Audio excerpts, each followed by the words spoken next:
revolutionary salutations to the people of Zimbabwe, comradely salutations to the suffering masses of our people. Comrades, my name is Nqobizitha Mlambo. I'm a revolutionary intellectual. Welcome to the tete'a. I'm joined by none other than Comrade Treasure Basopo, aka Comrade Majimaji. It has been long since we last shot a tete'a. Welcome to the show and greet the people of Zimbabwe. Thank you very much, Comrade Brother Nqobizitha Mlambo, for having me here on this tete'a. Revolutionary acknowledgements to the people of Zimbabwe, revolutionary salutations to the people of Africa. Of course, you have heard my name. Today I'm with Comrade Brother Nqobizitha Mlambo, one of the most decorated young intellectuals that I've ever seen. The University of Zimbabwe, emerging from the University of Zimbabwe as a sociologist since the days of Professor Walter J. Kamba. Thank you so much, Comrade Basopo, for the warm, complimentary, revolutionary introductory remarks. We say revolutionary acknowledgements, of course, to Peter Gift Mtasa, the Zimbabwe Congress of Trade Unions President. Revolutionary salutation to the labor movement, the working people, the peasants, the informal traders. Revolutionary salutations to the suffering masses in the democratic movement. So, comrades, today we are going to discuss a plethora of issues. It has been long, Brother Basopo, since we last did a tete'a. And there are a lot of issues. Number one, the Auditor General, Mrs. Mildred Chiri, established by Chapter 17 of this very same Constitution, did her annual report on the state of public finance management in our local authorities, in government agencies, from the OPC right to the last local authority, 92 local authorities in our motherland. We're going to discuss the state of the economy in the context of statutory instrument chapter 142, which reintroduces the Zimbabwean dollar, which has been partially reversed by none other than Nqobizitha, that clueless and clue-free professor, nutty professor from Oxford. Yes. So we're also going to discuss number 3, the state of social service delivery, welfareist issues in our motherland. As austerity fails to lead to prosperity, what is the democratic alternative? Brother Basopo, the development economist, is going to help us. So, Brother Basopo, let's begin on the statutory instrument number 142. Tell us on these current reforms. Are they working? What are your comments? Well, I think, thanks, Brother Nqobizitha Mlambo. Actually, the first thing to note about the statutory instrument 140 of 2019, which effectively had to barricade and to make sure that they liquidate the usage of foreign currency for day-to-day transactions in Zimbabwe. It is an illegal transaction. I mean, it is an illegal statutory instrument. But today we're not going to delve more on the illegality of that. We're going to focus more on the economic implications and the economic effects. We need to understand, Brother Nqobizitha Mlambo, that de-dollarization by its very nature is not it cannot be a macroeconomic objective.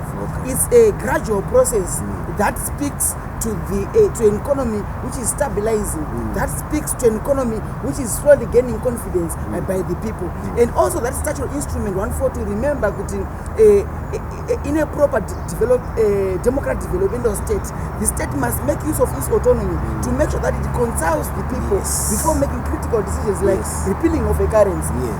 And this never happened. And also, that statutory instrument was not because if this currency is to be stable, as a matter of fact, there is need for a deliberate action by the government to have a contractionary monetary policy following that. But unfortunately, what I have realized is that this government is grandstanding, is having a public standard where they are saying they need to wipe out about 1.2 billion from the 1.2 billion from the 2 billion which is available for lending. But this is grandstanding. They are printing, these people last week they printed a lot of money, that they printed coins, they printed also, I think this is evidence of new limited money. In an economy where people are saying we want to wipe out excess liquidity. So they actually print, so they are contradicting themselves. These guys are not sincere. Also, we need to look into the issue of before the introduction of this currency, there is what is called a real balance sheet effect. This balance sheet effect means if a country, for instance, remember companies, they have debtors and creditors. If a country is a net debtor, means that they have more debts. In our case, we are talking of net debtors, that is the households. We are talking of companies, and we are talking of everyone, NGOs, and the government. So Zimbabwe is going. We know that we need debtor. We have a lot of debts. 18 billion. So the rise in the creditors of the man is not sustainable when we compare with the net debtors in the country, or the net assets in the country. So we need to understand where this move, where it left this country into. We have been left in excess, probably like this time. I'm sure it's now now more than 9 times the multiplication of the deaths which we had before the introduction of the statue. So you are saying, in short, just to, because you are now using serious economic terms, Brother Basopo. Brother Basopo. So you are saying by banning the multi-currency system and reintroducing what they call the Zimbabwean dollar, it has had multiple effects. There are 9. Let's say 9 effects. Multiply them by 9 by the interbank exchange rate. So it means we have accumulated more debt. Yes. So does it mean that the debt that was in US dollars, has it been completely wiped out, or it has been multiplied with that interbank exchange rate? What are you saying? No, so look, if Zimbabwe had, for instance, if Zimbabwe had a debt of 1 million with US, 1 million years with the IMF, then they wake up devaluing a currency. In this case, it's devaluing. Of course, they're saying we have shifted currencies, we've adopted a new currency. But in this case, it has the very same effect of currency devaluation. So our currency is now weaker as to the obligations that we are supposed to be paying to the people, honoring to the people that we owe our creditors. Yes. So our balance is not balanced. This remember, Zimbabwe is not the first country to do that. This has happened in the East Asian crisis, where Japan, of course, has a rich credit, it benefited of that crisis. But there are countries about Venezuela, they also experienced that. Argentina experienced the same. So there are so many countries who victim of that. So most companies ended up liquidating and shutting down. So you are saying Zimbabwe, Professor Nqobizitha, whom you expect to be a professor of economics, a well-read man, he should learn from history, because history is a wonderful teacher, Brother Basopo, if we are willing to learn. So those historical experiences from East Asia, de-dollarization, that have never worked in Argentina, that has left countries in massive debt, public debt, and the GDP to debt ratio actually ballooning over 70% of GDP, violating provisions of the Public Finance Management Act and violating the Constitution in Section 300 on state limits to borrowing. But Brother Basopo, I want to cascade the discussion further. So to the ordinary person, what does the reintroduction of the Zim dollar mean to the civil servant in terms of salary erosion in the context of a hyperinflationary economic environment? Well, the first thing that you actually that you need to highlight also, there are certain fundamentals that these guys actually got to dollarize before reaching. Like we know, like we should have at least exports of about 25% plus of the GDP. We should at least, the balance of payment deficit must be at least 5% or below. And so many other things. We need the inflation to be stable, we need the political stability, but all these fundamentals, they are not there. But anyway, coming back to the ordinary citizen, we are talking of private firms here. It's like Zimbabwe, you know that 94.5% of the population is informalized. These are the ordinary people who are trading. So they have been affected. We are talking of we are talking of the balance sheet effect. So it means now they have been left in greater debts that they cannot own, especially those who have been trading with external countries or who signed their obligations in US dollar terms. We are talking of the ordinary person who is still being paid fixed salaries. We had Mufumila had what you call corruption of about 91 million. But right now the NASA people, those pensioners, they are still being paid the fixed amount. I think $60. But that $6 is now about $6 United States dollars. So that's totally erosion. That's grand theft. We talk of I think you understand where I'm coming from. We're talking about right now. The people, their patience in power has been already great. I think you know that Delta Beverly, one of the best performing companies last year. On the Zimbabwe Stock Exchange. Last month they were saying the sales for beer they've gone down by 57%. What? The sales for sparkling beverages, which are the drinks, they've gone down by 59%. So these are the effects. It shows that the people, they not have the liquidity and the patience in power to sustain their lives and maintain the spending pattern. I like the point, Brother Basopo. You're elucidating, you are expurgating on the absence of aggregate demand in the economy. You are a development economist. We are learning, and my hope is fellow citizens are learning. This is now a public policy, a platform. So thank you so much, Brother Basopo. I want to touch on the Auditor General's report. The Auditor General's report was so scathing. Respected academics like Dr. Alex Magaisa have written 2 big Saturday reads on the Auditor General's report. But I want to analyze the Auditor General's report, Brother Basopo, from a social and economic justice perspective. We have 92 local authorities in Zimbabwe. And according to the Auditor General's report, only 15 local authorities have been audited. And of those who have been audited, there has been gross mismanagement of public funds. So you would understand that a particular local authority X will say that we have purchased 97 truck vehicles to collect refuse, but only one was delivered. 96 wouldn't have been delivered. For example, Mutare City Council, where we come from, our own beloved Mutare, it was last submitted audited financial statements to the Auditor General in 2014. Can you? So since 2014, 5 years, accumulative 5 years, Mutare City Council has not been giving the Auditor General an institution established by Chapter 17 of this Constitution that is supposed to play a critical role in overseeing that the use of public funds is done expeditiously, is done transparently, and expenditure is done towards the national development or the local authority, the local development of ordinary people. So the Auditor General is clear that line ministries, local authorities, government agencies have been abusing public funds. But what is disturbing is that the Auditor General didn't start today to releasing these reports. She started way back, Mrs. Shiri. She's very courageous. Actually, Chinamasa at one stage thought of firing her because of the courage that she exhibited, because of honoring her constitutional obligations as prescribed in Chapter 17. So what is challenging now, Brother Basopo, that the Auditor General just releases a report, but she has no power to arrest or to prosecute. The Auditor General just submits the report to the clerk, to the Speaker of Parliament, the Minister of Finance. It ends there.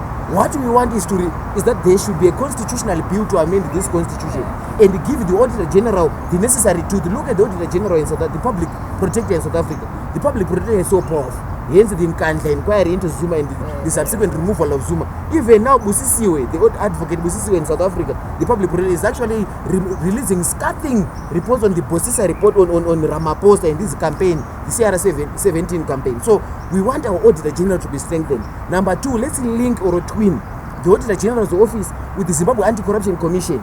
Let's also twin these two with the National Prosecuting Authority, so that they work in unison. So that when the Auditor General exposes graft, incompetence, when the Auditor General exposes rot in terms of stealing and misappropriation of public funds, the Zimbabwe Anti-Corruption Commission, which was recently given arresting powers, can then move in with the help of the National Prosecuting Authority. These are constitutionally established bodies meant to protect democracy, meant to protect transparency, meant to make sure that Section 13 of the Constitution, which talks about the national objectives, and the national objectives are a developmental state, are a democratic state, are a respect of the rule of law, are national development. They cannot be met when local authorities are failing to account, when ministries are failing to account, when NRZ, when Air Zimbabwe, when the Civil Aviation Authority of Zimbabwe is failing to be accounted. So a plane is missing. You see, so these are issues that worry us as revolutionary intellectuals, and we are gathered here to discuss these issues and say it's a governance issue. It's a crisis of legitimacy. It's a crisis of people who do not have the crafty competence, of a people who do not have the people at heart to make sure that the developmental aspirations of the people are met. So you can come in, Brother. Whilst he has still at the malperformance of these parastatals, I think the scathing corruption that transpired in Zesa, when that is the energy crisis, you can talk about that former boss called Chifamba, he looted millions that are still being investigated. His case is still in the course now. Zesa right now as we speak is failing to meet an obligation of 27 million from ESCOM in South Africa. They only managed to pay last month about 10 million. But right now South Africa is saying we cannot give you more electricity for free, you guys. Like they're saying we can give you electricity, but they're at least giving us 50 megawatts. That's just too little. I think it's about 10 companies which are serious that can all consume all that electricity. We as a country, we are failing to produce our own electricity. I think you know that Kariba Dam right now is about 28% capacity filled. Filled to capacity means that there is very little water levels. So instead of Kariba producing 1,050 megawatts, that's supposed to produce, is producing about 358 megawatts. Wange, which is supposed to give us about 920, is doing better, but it's giving us 700 megawatts. And of course, we still have some three hydro power stations, which are giving us about 358. This electricity is just too little. That you have seen that we are supposed also to get about 358 megawatts from some three coal mining firms, but because of lack of coal mining firms, they cannot produce coal because they are lacking diesel. They need about 1.5 million liters every week, but they are getting about 400,000. So it's a massive deficit. And that coal is the one which is supposed to be used also for the production of electricity. And you wonder, where are we going to as a country when we are failing to failing to get energy? We have failed to get solar, for instance. Solar is always there in abundance. We gave Wicknow Shifa. You know, we have about 3,000 hours. I mean, 50,000 days with solar energy in the country, but you're not harnessing any of that. Then she loses money on small projects that were being tried to mitigate the energy crisis. Speaking of that, Brother Basopo, sorry to cut you. When you spoke about us having 3,000 days of solar, of sunlight, I then thought of Germany. Germany has a massive winter period, Brother Basopo. There's snow. But do you know that Germany is the largest producer of renewable energy in this world? They harvest the little sun that they get. The small period that they get sunlight, they produce massive energy from solar. They also harvest wind. So there are windy areas in our country. Why also don't we invest in alternative sources of energy which are renewable? Like, also speaking of alternative sources of energy, Brother Basopo, to address Minister for Chunjazi, why don't you talk of independent power producers, IPPs? We need independent power producers. So, for example, if you look at our own little Manika land, because of our little hydro electricity, geographical landscapes. So you can produce electricity in Rosbondian. You can produce electricity in Onodzi River. You can produce electricity in Gojizi, in Chiping, and in Tonorai. But this government is not sincere enough. They're talking about transitional stabilization program. They're talking about Zimbabwe is open for business. If it's not open for domestic investment that can channel funds towards the development of energy, we are going nowhere as a people. So you can come in, Brother Basopo. 27 million is just equally too little to pay ESCOM. If Manzwanzi can loot 16 million. If Mfumira can loot 93 million. 93 million of taxpayers' money, because this is a money paid to NASA. That money is supposed to be invested. So they to fire the Comrade Peter Gift Mtasa, the president of the Zimbabwe Congress of Trade Unions, from the NASA board, because he was literally, metaphorically, always complaining on behalf of the pensioners who are workers. But you cannot abuse these funds. But we are not only calling for the arrest of Mfumira and the conviction of Mfumira alone. We are calling for the arrest of all criminals. We don't want funny statements that there are criminals surrounding the president. No, we want every criminal to be arrested, be it in the private sector, be it in the public sector, every from VID, from hospitals. If the president himself is a criminal, yes, let him equal also be. He should be transparent. If the president chooses to be the godfather of God, yes, then there should be a process of transparency. So, Brother Basopo, time is not on our side. I would like you to touch on other issues as we try and conclude this tete'a. What other issues are emerging, Brother Basopo, that we want the people of Zimbabwe to know, that we want us to cross-pollinate ideas? No, I understand, of course, there is obvious considerations, incarceration of all people who wish to speak. I think, Gift was right now, he's not yet, his case has not yet been heard. He's outside the job, seekers, he's equally experiencing the same. So this continuous suffocation and oppression, massive oppression and intimidation of the people must come to an end, because that is not what the social democratic state really calls for. That is not what this constitution which you all voted for. You know this. So these are some of the issues besides the economic developments. But the alternative way forward, what do you think should be done in brief in terms to arrest this economic crisis? What should be? Is it dialogue?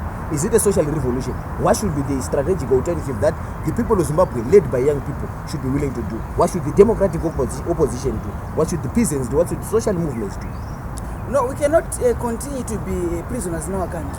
I think we are a very small country. We cannot allow assassins of ideas to make any compromises that will kill our conviction and our passion for a truly independent Zimbabwe. And that truly independent Zimbabwe is a Zimbabwe which is championed by the people. So a people's revolution, of course, which is guided by the constitution, challenging a system, looking straight into the eyes of a dictator, removing and obliterating all forms of lack of constitutionalism and constitutionality, Brother Mlambo. We cannot be a small little emperor which is led by a clueless emperor, a group of emperors who do not have a clue on how to run this country.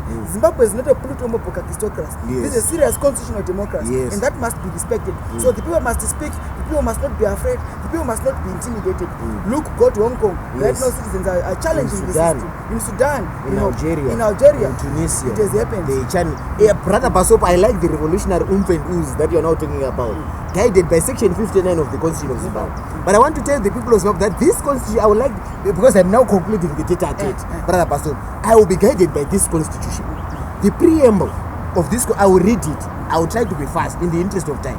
We, the people of Zimbabwe, Brother Basopo, united in our diversity by our common desire for freedom, justice and equality, and our heroic resistance to colonialism, racism, and all forms of domination and oppression, exalting and extolling the brave men and women who sacrificed their lives during the Chimurenga Umvukela National Liberation Struggle, honoring our forebears, Brother Basopo, and compatriots who toiled for the progress of our country, recognizing the need to entrench democracy, Brother Basopo, good, transparent and accountable governance and the rule of law. So the Auditor General is exposing lack of good governance. The Auditor General is exposing lack of the rule of law and transparency. Cherishing freedom, equality, peace, justice, tolerance, prosperity and patriotism. We are patriotic in search of new frontiers under a common destiny. Our common destiny is Gutsa Rujinji.